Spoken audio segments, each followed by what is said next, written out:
Aujourd'hui, le 22 décembre 2021, s'est tenu un grand meeting de soutien au président de la transition à la place de l'indépendance de Ségou. Objectif, c'est de soutenir la transition et les actions du président de la transition, colonel Assimi Goïta. D'abord, je salue et remercie les autorités nationales qui aujourd'hui ne ménagent aucun effort pour le bien-être et le confort du Malien. Aujourd'hui que les femmes, les Amazones de Ségou sortent pour soutenir la transition et demander encore une prolongation de la transition, cela n'est pas un hasard, mais c'est surtout la conséquence des actes posés par la transition, à savoir le président de la transition, j'ai nommé le colonel Assimi Goïta. Ils étaient plusieurs associations et regroupements à participer. Le coordinateur du M5RFP, Mamadou Silla, le président de Ségou, Kungo Tata Dramé, le 4e adjoint maire de la commune urbaine de Ségou, Bamoussa Touré, la jeunesse et beaucoup d'autres personnalités, avec comme slogan les Amazones soutiennent le président de la transition Assimi Goïta et elles demandent la prolongation de la transition. Les Amazones de Ségou se sont montrés favorables à la prolongation de cette transition jusqu'à la stabilité du pays. Le chef du gouvernement, le Premier ministre, Monsieur le Premier ministre, Monsieur Choguel Kokalamega, ils sont en train, dans leur quotidien, de faire en sorte que le Malien se retrouve, qu'il se retrouve dans son sang, dans son cœur, dans son esprit, qu'il se retrouve en tant que Malien tout court. Et cela, si cela est fait par nos autorités, les femmes n'ont que le mérite de pouvoir les soutenir. Et aujourd'hui, nous savons que Ségou est là pour soutenir cette transition. Et Ségou demande la prolongation de cette transition pour le bien-être de Ségou, mais aussi pour le bien-être de tous les Maliens.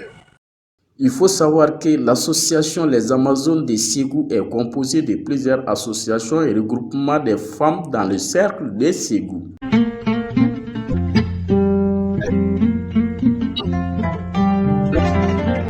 C'était aujourd'hui le 29 décembre 2021 que s'est tenue une remise des attestations de reconnaissance à quelques personnes de la ville de Ségou. L'objectif, c'était de les encourager et inciter les autres à imiter ces bénéficiaires qui ont marqué l'année par le service rendu à la population ségovienne. Très content, très content. Je pense que c'est une occasion, non seulement tous les pharmaciens et tous les collaborateurs en pharmacie, d'être courageux, d'être sérieux, d'être à l'écoute de la population, de prodiguer des conseils. Moi, je pense que c'est vraiment très très heureux de ça. Pour les organisations, je dirais que pour les autres années à venir, double d'ardeur, d'être très vigilant, de faire souvent des visites surprises pour voir la réalité des choses. C'était plusieurs, les boulangers, les bouchers, les pharmaciens et beaucoup d'autres secteurs à recevoir cette attestation de reconnaissance. Ouais, nous, on ne fait que remercier les organisateurs d'avoir pris l'initiative de nous honorer ce matin, de nous donner des attestations par rapport à notre travail, ce qu'on a fait durant l'année 2021. Vraiment, nous, on ne peut que les remercier et nous, on va redoubler d'efforts encore pour que nous, les jeunes, surtout nous, les jeunes entrepreneurs et d'autres, on l'unit à ce qu'on fait. Pour le président de la coordination des consommateurs de la ville de Ségou, M. Boubacar Sidiki Diané, ces bénéficiaires ont été sélectionnés par leurs services rendus à la population ségovienne. Maintenant, comme on a vu que le pays est dans une situation de crise, maintenant nous voulons chercher des voies et moyens pour satisfaire ces consommateurs-là. Voilà pourquoi initier une action de ce genre.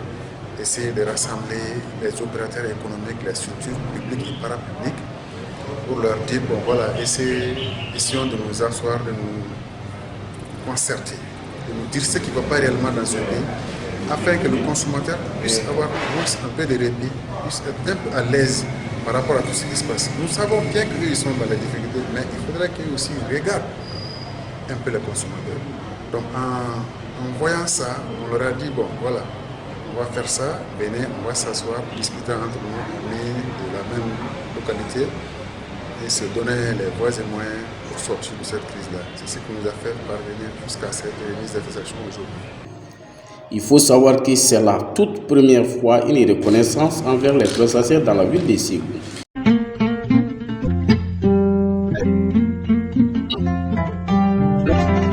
C'était le 25 décembre 2021 que la manifestation du 27e édition de l'Homme de l'année à Sékou fut manifestée dans le stade municipal Sori Konadi en présence de toutes les forces vives de la ville de Ségou. C'est un sentiment de joie, un sentiment de fierté d'être retenu par des confrères pour vraiment représenter Ségou en étant l'homme de l'année. C'est un choix que j'apprécie à sa juste valeur. C'est vraiment une grande satisfaction, une grande émotion qui m'anime ce soir.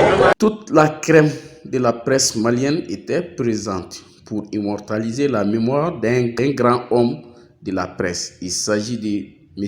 Bandjounkou Danté, le président de la Maison de la Presse, l'Union des radios et télévisions libres du Mali. Voyant les braves actes posés par l'homme sur le plan social, culturel, sport et surtout la presse, il a été retenu l'homme de l'année 2021. Et je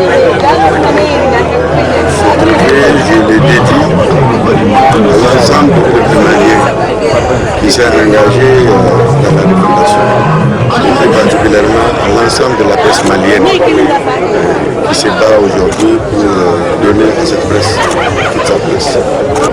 C'est de continuer à œuvrer pour le bien-être de la population de Ségou et de la population malienne. Initié par le groupe de presse Sikoro, l'objectif c'est de choisir chaque année un homme qui a marqué dans la ville de Ségou par ses actes posés.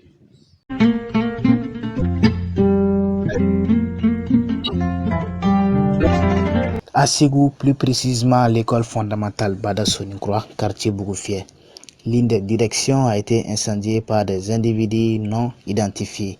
Ces individus n'ayant été identifiés par des gardiens de l'établissement. On ignore pour l'heure les raisons de cette forfaiture. Tout a commencé dimanche dans la nuit.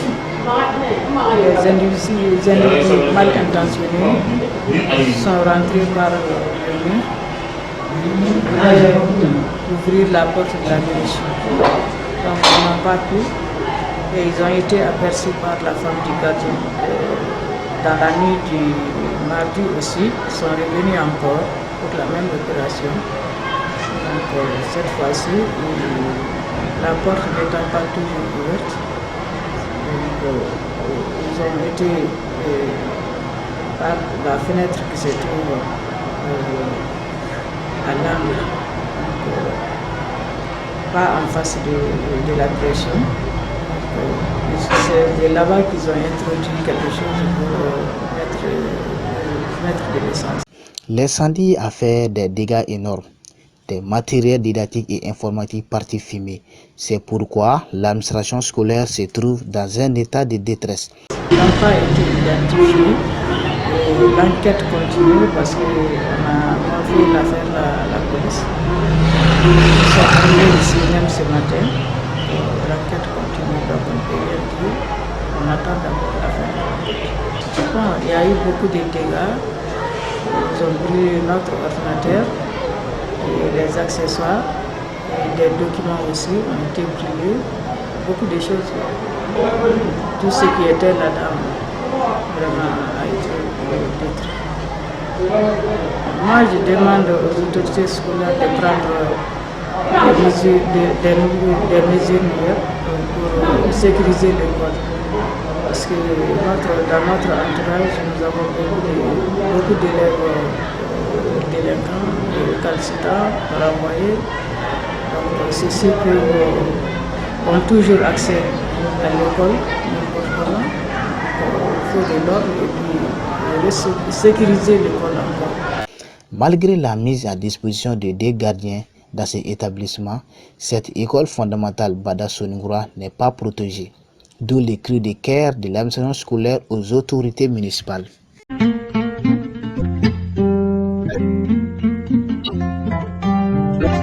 C'était le 26 décembre 2021 que s'est tenu le lancement officiel du parti NEMA à Ségou, dans la salle de conférence des concerts du cercle de Ségou. L'objectif, c'est la mise en place du bureau de la section et de lancer le parti NEMA dans la région de Sékou. Vous savez, on a choisi d'adhérer au parti NEMA à travers ses statuts et règlements. Parce que ce que demande le statut et règlement du parti, c'est très apparent. Vous voyez que le parti est venu seulement pour la construction du pays.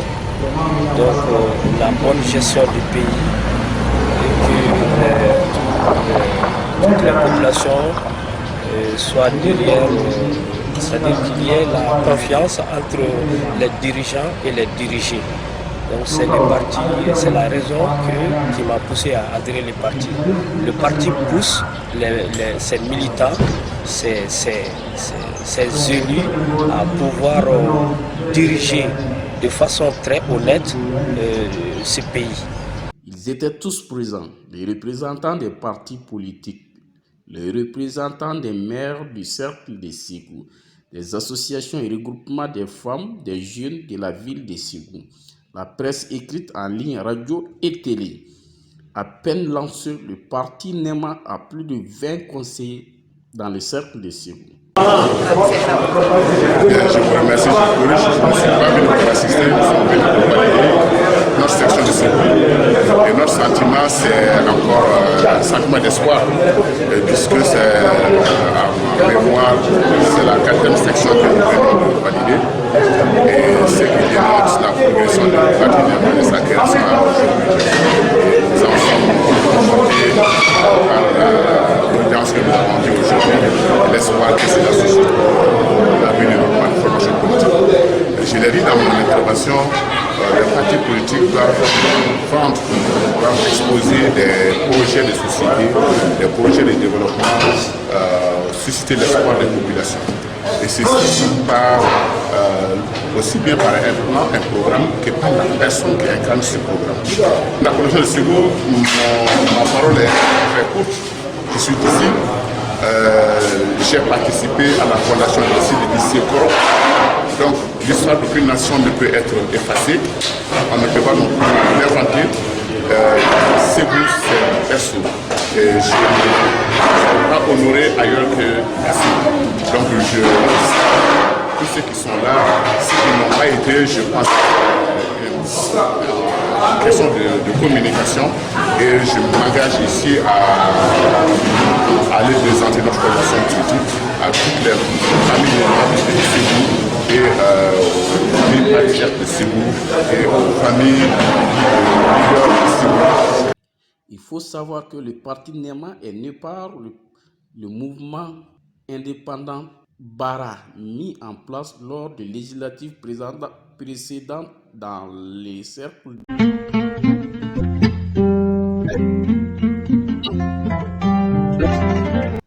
Cette formation des membres du Conseil régional de la société civile à Sékou, c'est mardi 28 novembre 2021. Il s'agit d'organiser une conférence populaire afin d'améliorer la connaissance de la société civile dans les cercles de la région de Sékou, dans la gouvernance financière au niveau local sur les budgets nationaux et des collectivités territoriales.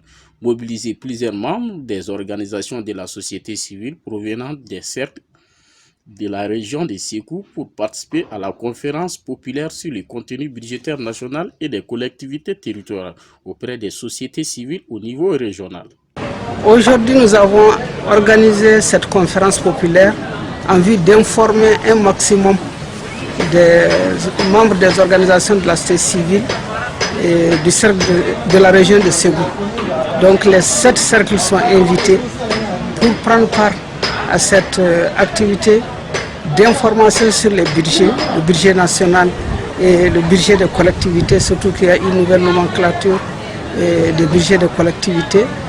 Et ça va les permettre de mieux comprendre comment on prend en compte leurs priorités, leurs préoccupations et comment ils doivent aussi suivre vers quel axe, quelle imputation budgétaire prend en compte les préoccupations des communautés. Venus dans les différentes localités de la région de Sékou, selon le secrétaire national Mme Bari Aminata Touré, il s'agit de consolider des connaissances d'organisation de la société civile sur les budgets locaux et nationaux. Nous avons mobilisé 100 personnes venant de 7 cercles Baroueli, Tournian, Blas, Ségou, en plus d'autres, pour les renforcer davantage. Et c'est notre contribution dans les efforts du gouvernement en matière de transparence budgétaire, en matière d'accès à l'information du public. Et cela nous donne aussi les moyens de nous renforcer nous-mêmes pour faire notre travail en tant que société civile, de suivre l'action gouvernementale. Financé par le ministère de l'économie et des finances à travers CARFIP, il s'agit de renforcer la capacité des membres du conseil régional de la société civile.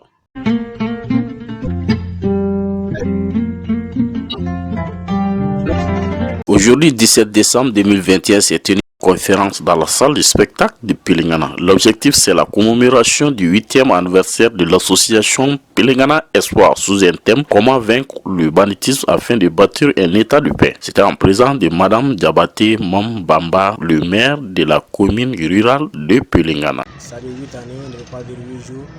Pendant ces 8 années, on a eu à faire pas mal d'activités sur 3 volets.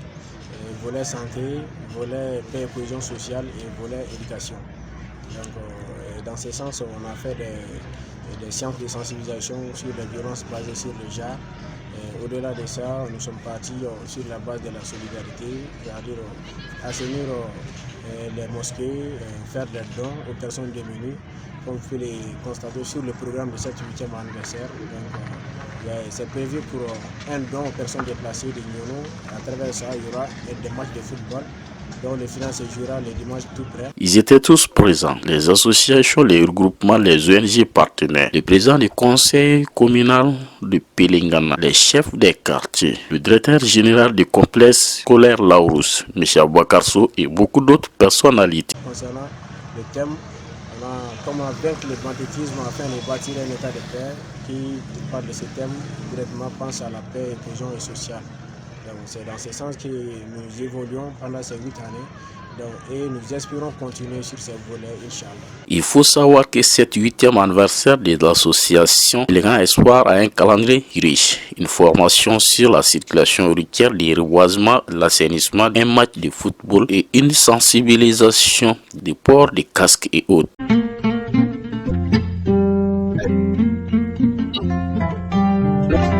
Bino bena desamu kalo kile mugama samba fla ani mugani kile banywange tomba enferno nanga mako projet si ale bara nundu bara mini oye ka demsion yere bla ka lenyini ke ka femi kele mimbe malikun kan an lagana balia o be se ka sisa chugumna u yere tabulu fe ni so jale no kosabe ka sanga ibora ka nyingali minke bi no ye ambora sisa projet mi kolomu karlila no ye procès ka projet na projet de stabilisation des jeunes.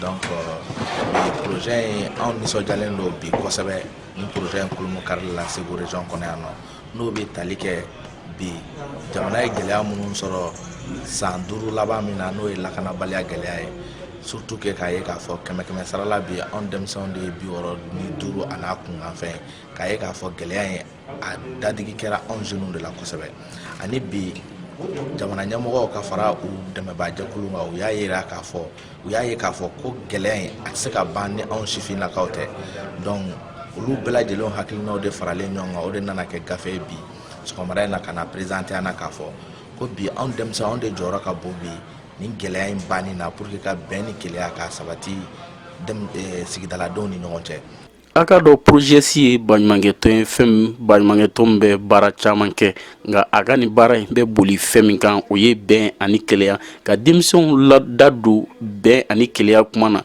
ku bla asira kan ku bla u ka hakilina nyini ka ke arabe ba donc foko mali ko ni ansengna doni sa ansengna ni ya jete mine o sengen konna la ni problème yira la je dimso joro ka bola ko sebe dimso joro ka bola ya jetemne ya ka kuma ñoyo olu dogara ko sebe kuma ñoyo dogara ni kuma ñoyo dogara bunani kumu yo ka cha fufu se kanu kono o fufu ko fe se ka ke yoro do mo ko bi se ka dimi yoro do mo ko ko nani kuma ku chamay donc projet ga gila juma ndi ka mo bloc ko kuma ka je ko ke ñoo fe ko koro mu ko men na mu ke ka jɛ ka sigi olu ka k'olu kɛ ka ɲɔgɔn kuma ɲɔgɔn ye u ka ɲɔgɔn dɔn k'a fɔ k'u ye ɲɔgɔn somɔgɔw ye pour que dingɛ mun senna an n'u ni ɲɔgɔn cɛ o dingɛ ninnu o bɛ se ka datugu cogoya min na.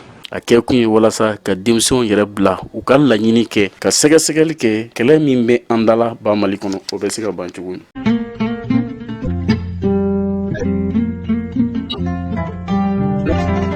C'était le 26 décembre 2021 que s'est tenue la soutenance de M.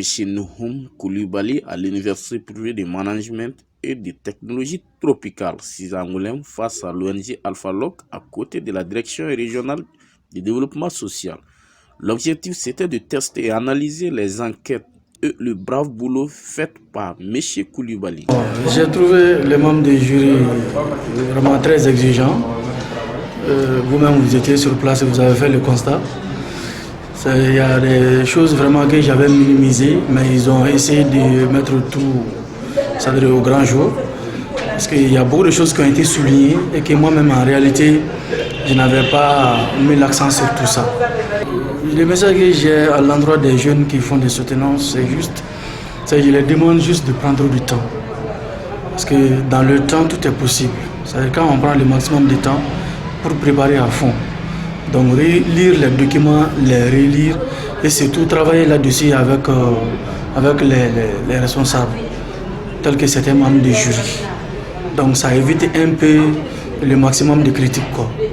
Parce que j'ai eu trop de critiques aujourd'hui en réalité. Devant des brillants docteurs, Dr Hossein Ben Bamba et Dr Djibril Sangaré, M. Koulibaly a fait un exposé remarquable sur les problèmes et perspectives de l'entrepreneuriat et la création d'entreprises au Mali, les ONG chargées et aussi les bénéficiaires. M. Koulibaly a essayé de mettre l'accent sur un aspect important dans la vie de la jeunesse malienne. Lorsque vous n'avez pas la formation, vous n'avez pas l'enseignement, vous n'avez pas une éducation professionnelle, il vous est difficile de gérer un projet. Et aujourd'hui, M. Koulibaly, dans son exposé, a tenté, n'est-ce pas, de mettre l'accent sur différents aspects qui contribuent, n'est-ce pas, aux différents échecs dans la gestion des projets de la jeunesse. Bien entendu, dans le cadre de l'entrepreneuriat jeune. Il faut savoir que l'Université privée de management et de technologie tropicale s'engage pour une université digne du nom.